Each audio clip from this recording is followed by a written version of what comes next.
What if I told you that the key to influencing other people's thoughts and actions isn't found in persuasion, manipulation, or power, but in philosophy? More specifically, Stoic philosophy. The ancient Stoics weren't concerned with controlling others. They were obsessed with mastering themselves. But in doing so, they unlocked a quiet power, a way to lead, to command respect, and even to influence minds without ever forcing it. In this video, we're going to explore how the principles of Stoicism, self-discipline, emotional control, rational thinking, can give you real psychological influence over those around you, not by changing them, but by mastering you. This is not about manipulation. This is about presence, character, and strategy.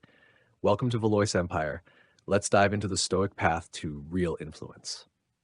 Let us now check out the mind control process in detail.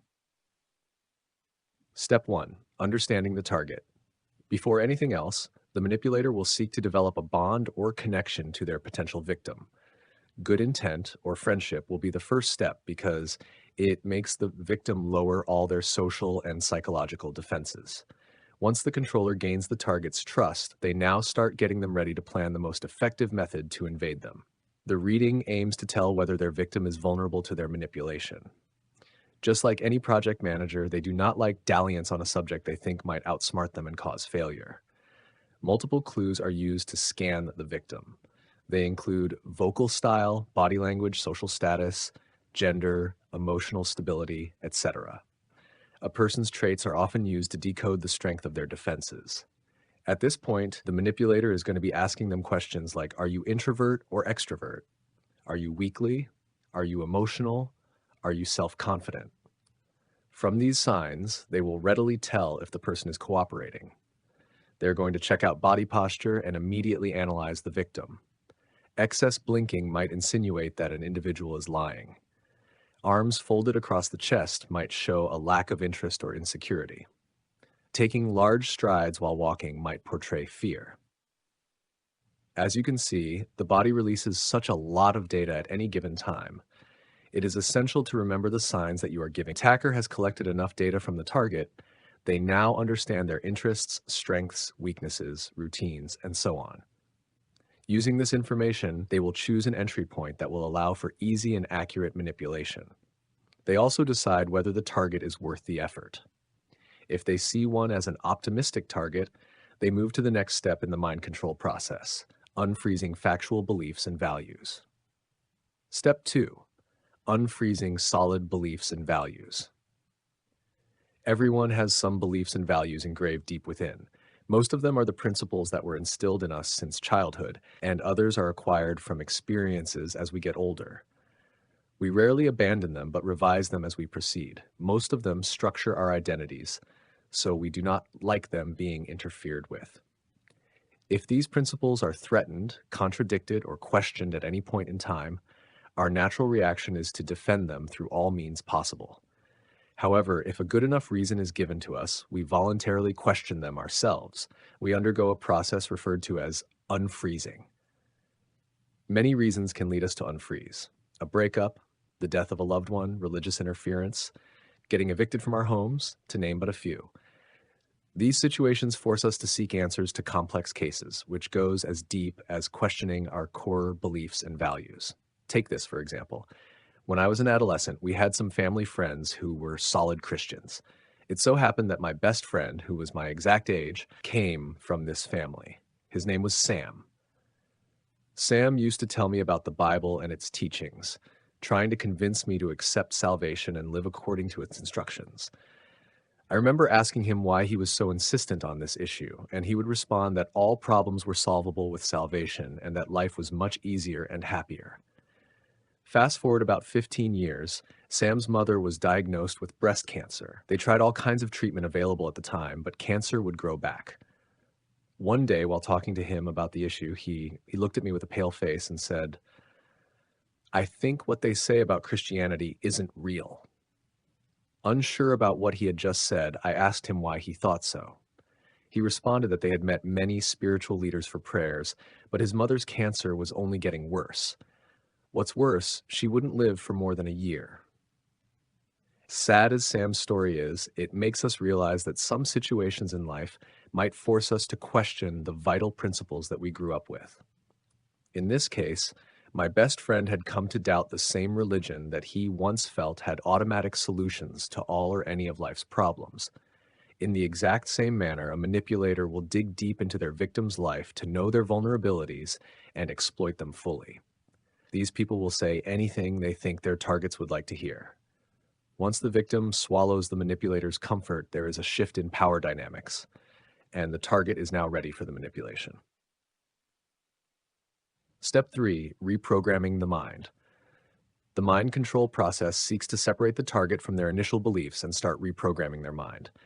The reprogramming is supposed to put the manipulator's beliefs and values into the victim's mind. Aside from distancing the initial principles, the controller also tries their best to make them look wrong or bad or explain past mishaps in the victim's life. If the victim absorbs this reprogramming, their defense is lowered to 0, and they now become a robot that is ready to accept any operating system that is offered. In the reprogramming phase, the attacker will attempt to make sure the victim has minimal contact with the outside world. They make everyone else seem insignificant to the victim because this raises their opportunity to deposit their malicious principles into them. This behavior is typical in cults, mostly crafted to sway their followers from mainstream human life. Some cults go as far as controlling their followers' food intake as a way of weakening them. The psychology behind this concept is that a weak person will always turn to the person they feel has the power to guard them or alleviate their suffering. The same happens in relationships, where one partner plays the controlling role, and the victimized one has no choice but to stick to the other. You might wonder why some people put up with violent partners. But so far from reading this book, you must already understand that the matter is more profound than it appears. If you control a person's mind, you can control their life. Once the victim has been reprogrammed, the manipulator moves into the ultimate phase of the mind control process called freezing. Step 4. Freezing the new beliefs and values. Do you remember the unfreezing process we discussed earlier? Once the victim has been fed with contrasting principles by the offender applies tactics aimed towards cementing the new beliefs into their brains. This fact often is what psychologists call freezing. The freezing bit is significant because the controller is conscious of the person's new beliefs, which may clash with their initial ones. They have to force the victim to settle on their malicious principles over their old ones. To do this, they could apply any of the following methods. One of the methods is using the reward-punishment approach. When the victim acts according to the manipulator's demands, they are rewarded. Hopefully, you see the similarity between the freezing process and dog training. The dog is given treats when it follows the trainer's instructions. The trainer aims at solidifying the new skill in the dog by rewarding it. In the future, if the dog is instructed to do the same thing, it will not hesitate since it has been made to think that obeying the command is good and attracts a reward. The same applies to mind control. When the victim follows, they are made to feel that what they did was right and deserves a reward. Punishments are the second most applied approach in the freezing process. If the victim deviates from the controller's commands, they are punished. If we return to a cult scenario, they typically have defined punishments for violations of terms. In the Holocaust, for example, any Germans who did not hail Hitler were punished through imprisonment or death. In the same way, any German who was suspected of protecting the Jews was shot. Hitler understood that by punishing anyone who went against his rules, he would force every German to help him attain his objective of ethnic cleansing. The psychological trick used in these situations is that the victim is made to see punishment as justice being served for breaking the rules. Mind controllers' final method to solidify their manipulation is to transform their victims into their agents.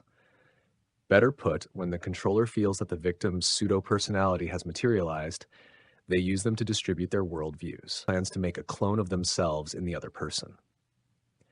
Therefore, once the controlling process is complete, the victim starts living just like the controller without realizing it. Depending on the manipulation's character, the victim may also be used to recruit more victims into the oppressor's way of thinking and living. This fact is often very true in selling and networking, which we shall discuss under the subject of deception. From this explanation, we can readily tell why a wife will probably be violent towards the children if the husband is violent. The children also are likely to be violent towards one another or their friends. The method of mind control is slow, but it may result in devastating effects once it solidifies. Remember, the Stoics never set out to control others. They mastered themselves so completely that the world had no choice but to follow. If you want to influence others, start by becoming unshakable in your thoughts, calm in your actions, and deliberate in your words. That's the real Stoic power. That's how you control minds, not with force, but with presence. If this message resonated with you, leave a comment below. Let me know which Stoic principle you're going to apply first. And if you're ready to build an empire of discipline, wisdom, and quiet power, subscribe to Valois Empire. Because here, we don't chase influence, we embody it. Until next time, stay grounded, stay sharp, and stay sovereign.